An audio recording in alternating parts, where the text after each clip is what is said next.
Welcome to the Story Learning Podcast, regular doses of language learning tips and motivation to help you become fluent in any language. With me, Olly Richards. For language programs, books, free resources, and much more, visit StoryLearning.com. Good morning, everybody, and welcome back to the I Will Teach You a Language podcast. It's Olly Richards here, your host, and the host for this and the previous 351 episodes. How about that? You know, I always talk about consistency in language learning being the most important thing. Well, consistency in podcasting is a big thing as well, apparently. I mean, I don't know. I think the fact that I have turned on the microphone twice a week, more or less, for the last 5 years. Oh wow, it's almost going to be 5 years. That's insane. Well, I'm sure that has a lot to do with the popularity of the podcast. So anyway, just something that came into my mind as I was deciding what to say at the beginning of this episode. If you have had any value from this podcast over the last few episodes or months or years, then I'd love it if you left me a review, whether that's on Spotify. Can you review episodes on Spotify? I don't know. Whatever platform you're using to listen to this podcast, please consider taking a second to leave a rating and review for the podcast. The reason being is that's what helps other people find the podcast, so it's kind of handy for me. Anyway, this is the place where we talk about language learning. In case you're new to the podcast, I speak 8 languages, but that's becoming more and more of a difficult thing to claim because, in the last few years, I've been using certain languages less and less. So do I still speak them? That's the big question, isn't it? What does it mean to speak a language? Anyway, I've learned a lot of languages over the years, and this is the place where I like to answer your questions about language learning. If you'd like to find out more information about me or what we do, then head over to my website, iwillteachyoualanguage.com, where we have a whole bunch of stuff, articles, courses, books for your language learning pleasure. Now, without any further ado, it's time for today's question from Hank. Hey Ollie, this is Hank from Oklahoma.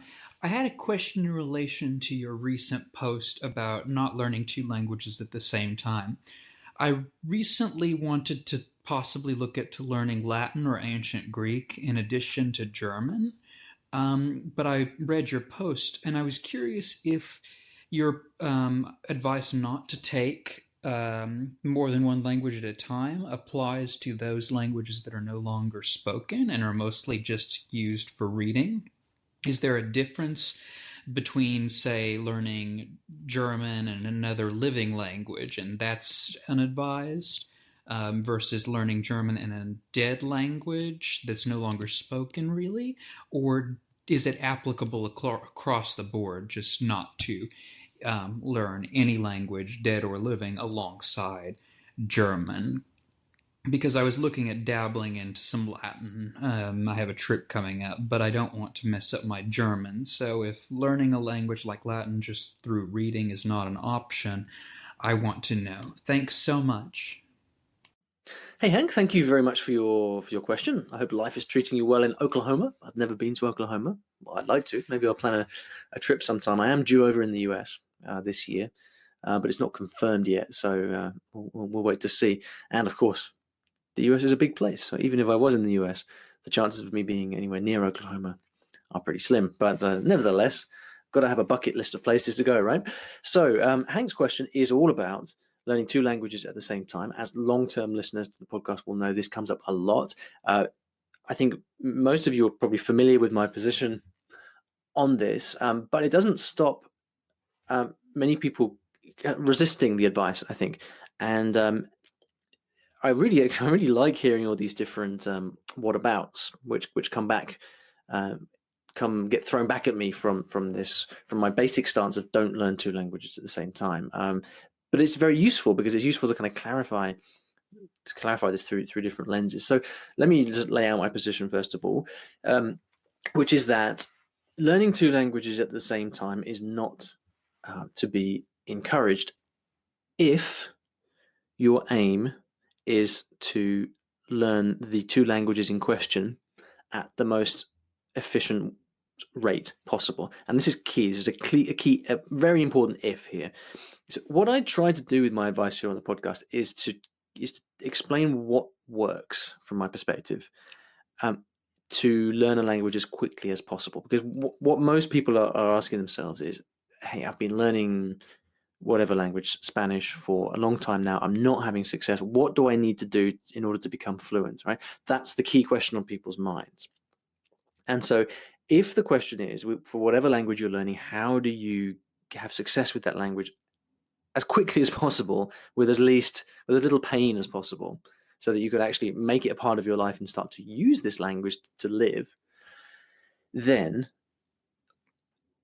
in that case, learning two languages or adding another language into the mix is not advisable, because the only thing you will achieve by doing that is to reduce the focus that you're putting on the main language that you're learning. And learning a language is a function of focus and depth of focus. One of the main things that you can do to improve or increase the amount of the bang for your buck that you get from every hour you sit down to study is try to focus in more depth. Spend longer immersed in the language.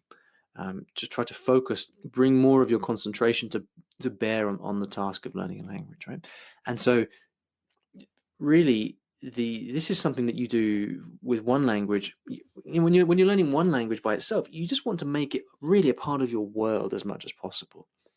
Whether whatever you do, whether you like to read or whether you like to speak or meet people or just watch TV, whatever it is, like, you want to just get yourself into that world as much as possible, because that's when you'll start learning more. So that's my basic position. But there is a huge kind of caveat to all of that, which is that if efficiency and speed of learning is not your most important goal, is not your main goal, and is not the most important thing for you, then feel free to ignore what I've just said. If you're learning, I remember a wonderful question from a girl in Australia, and if you're listening now, I'm afraid I don't remember your name. It was a number of years ago, but she was quite exasperated at this advice of not learning multiple languages, and said, but Ollie, I just love all these languages. I love Korean and Mandarin and Indonesian and all these. Why can't I learn those languages? And my reply was, okay, go ahead, learn them. If this is a passion thing, if you really had this curiosity for the world and you want to go out and learn all about these languages, then please don't not do that on my account. Go ahead, do whatever feels right, do whatever makes you feel kind of nourished and alive and satisfies your curiosity. And I think so bringing this to your case, Hank, it's ultimately my advice is ultimately going to come down to that, and the relative importance that you place on your main language or the second language that you want to learn. So your situation is that you've got a trip coming up to Germany, I believe, and you don't want to mess up your German, but at the same time you're interested in dabbling in Latin. I think I'd need to have a longer conversation with you, like, in order to try and understand, like, where you're at with both of those languages, and then in particular your German, and what the nature of the trip is, in order to really give proper advice. But let me make a couple of assumptions, and then you can kind of deduce from there how it best applies to your situation. I'm going to assume that your German is already fairly good because you're going to Germany, and you want to use it when you're there. If that's the case, then look, I mean, dabbling with a little bit of Latin is not going to make any difference whatsoever, because you've already got that level in your German, whatever it is, and it's very unlikely that over the space of a couple of weeks or months you're gonna forget that German. So on that basis, dabble away in Latin. I think it's fine. Now, if on the other hand you are kind of in the process of learning German, and you're just very much actively learning and finding your feet in the language, and then you're trying to get your German as good as it can be for your trip. You see, this is the kind of situation where you've got to say, right, what's more important for me? Do I really want to is this trip so important that I really want to get my German up to speed to the best of my ability, so that I'm ready and I can use it when I go to Germany?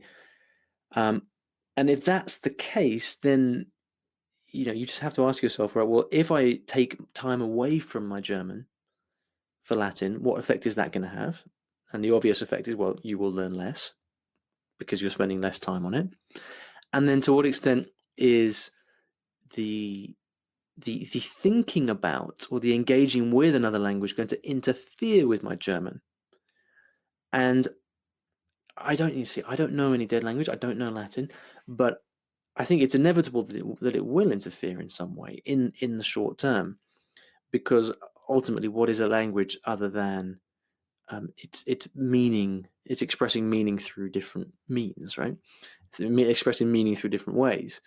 And okay, so you may not be speaking Latin, but you will be really engaging mentally with the phraseology of the Latin and the vocabulary of Latin, the grammar of Latin, in order to make sense of it, right?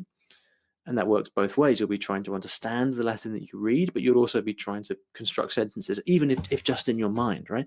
And so I think inevitably that is going to interfere with your German. I think it just really depends on, a lot of it depends on where your German is at. And I think if here's the advice I would give you. So if you are still really in the process of learning German and you really want to make your trip a success, then just focus on your German, because learning any other language, dead or alive, will interfere, because it's going on inside your brain, right? Regardless of whether it's a dead language or a living language, your brain is going to have to divert resources to making sense of that language. If, on the other hand, your German is already fairly bedded down, it's long established, whatever level you're at, and your trip is in the near future, then Latin's not going to, dabbling a little bit in Latin is not going to make much difference. And, on that basis as well, it's your trip, okay, it's coming up, but then you've been learning the language German for a long time. So, what's one trip? What's a few months? It's not nothing, here or there really. So I think hopefully those two kind of perspectives give you something to work with. You might also like to go back and listen to the last episode, actually, where Elliot was asking something similar, which is like, what's the role of breaks or time off or periodization, as he put it, in language learning? How does that affect it? And this always, at the end of the day, has to come down to your aims and what you want to do. And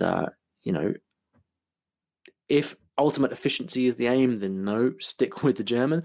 But if this is about living your life and enriching your life, and there's not too much at stake with this trip coming up, then go for it, because Latin is great. And I dare say that in the long run, Latin will help your German as well, because Latin being a very kind of grammar heavy language, and German also having its fair share of tricky grammar as well.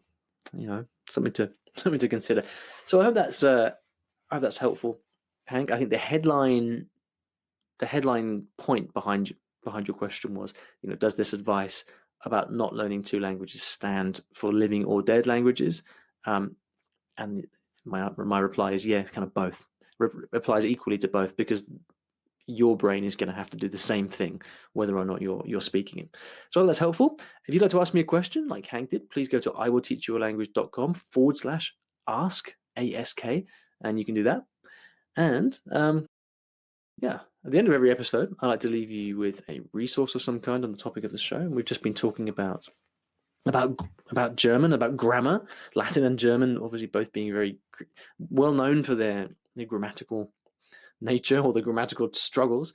But learning grammar doesn't have to be hard. In fact, it can be fun. And a year or so ago, I produced a series of programs called Grammar Hero, which is all about learning grammar through story, because people tend to obsess over grammar, particularly grammar rules, and they kind of tend to drive themselves crazy thinking about trying to understand grammar rules through the frame of rules. But actually, you can learn grammar very naturally and with much less hassle by doing it through a content-based approach. So you're exposing yourself to the language and letting the rules kind of take care of themselves in your brain. It's not quite as simple as that, but my Grammar Hero program does exactly that. And so what I've done is I've produced a series of stories that are written with large numbers of examples of various different grammar points in them, so that you get to focus on those grammar points through a story rather than through a set of rules. So if you're struggling with the grammar of a language, then you might like to have a look at Grammar Hero. I will put a link in the show notes. We have it available in 6 languages. You can also go to iwillteachyoualanguage.com/grammar hero to find out more information about that. Thank you for listening. Thank you, Hank, for your question. And I'll see you back in the next episode of the I Will Teach You a Language podcast. Thanks for listening to today's episode. And here at Story Learning, everything that I do is powered by stories, whether that's writing books, teaching lessons, crafting courses. My mission is to help everyone succeed at learning a new language through the power of story. And we now have comprehensive language courses in over 15 languages, from Spanish to French, Korean to Japanese, and across all levels from beginner to mastery. And you can take a 7-day free trial of any of these programs by visiting storylearning.com/courses.